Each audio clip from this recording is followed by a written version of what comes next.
大家好，今天我们来聊一聊新晋的奥斯卡影帝阿德里安·布罗迪。在2025年3月2日，第97届奥斯卡金像奖颁奖典礼在洛杉矶杜比剧院隆重举行。这是一个星光熠熠的夜晚，不仅让我们见证了电影艺术的巅峰，也诞生了一位备受瞩目的新科影帝。今天我们就来聊聊这位刚刚捧回小金人的演员阿德里安·布罗迪。他凭借在电影《粗野派》The Brutalist 中的精彩表演，2度摘得奥斯卡最佳男主角奖。首先，让我们简单回顾一下昨晚的盛况。第97届奥斯卡可以说是爆冷与惊喜并存的一届。电影《阿诺拉》Anora 成为最大赢家，6项提名拿下5个奖项，包括最佳影片、最佳导演和最佳女主角。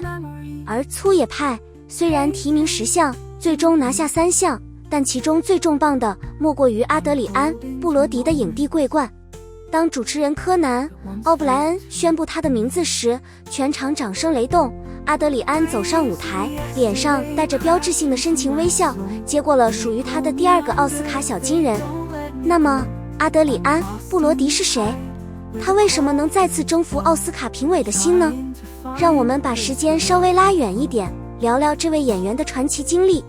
阿德里安·布罗迪1973年出生于美国纽约，从小就展现了对表演的热爱。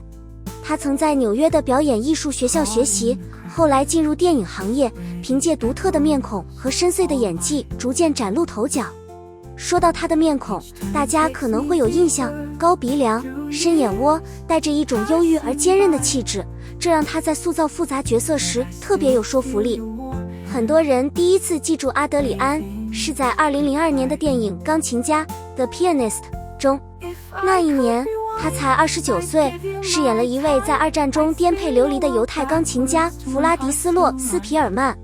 为了这个角色，他不仅学会了弹钢琴，还刻意减重30磅，整个人瘦得几乎脱形，只为了贴近那个饥饿、绝望的形象。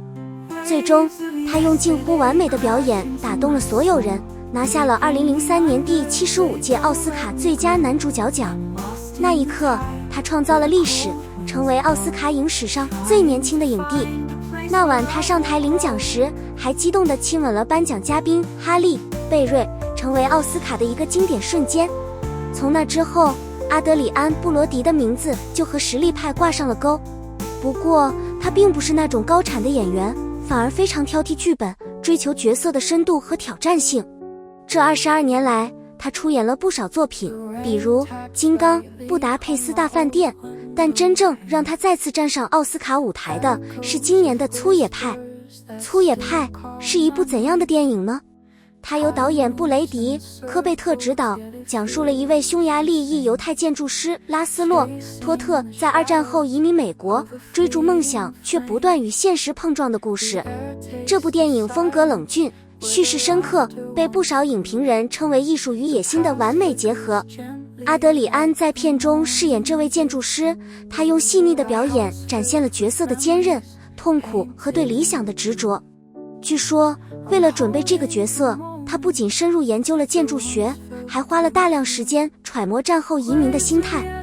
影片上映后，他的表演被赞为令人心碎又震撼，不少人认为这是他继《钢琴家》之后又一次巅峰演出。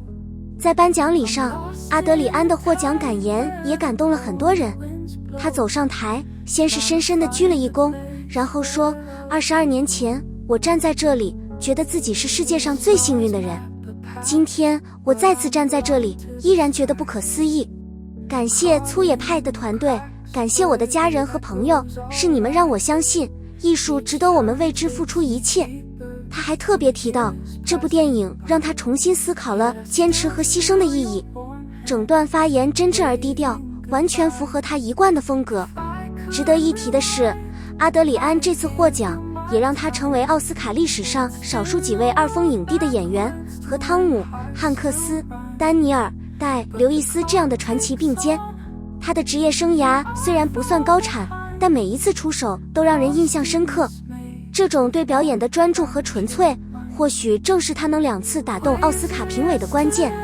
当然，本届奥斯卡还有很多亮点，比如阿诺拉的女主角米奇·麦迪森，他成为首位95后奥斯卡影后，和阿德里安一起书写了新的历史。但今天我们的主角是阿德里安·布罗迪，这位用22年的坚持，从最年轻影帝走到2度封帝的男人。他的故事告诉我们，真正的演员不是靠曝光度，而是靠作品说话。好了，今天就到这里。阿德里安·布罗迪的《粗野派》目前还在热映中，如果你还没看过，不妨去影院感受一下这位新科影帝的魅力。我们下期节目再见。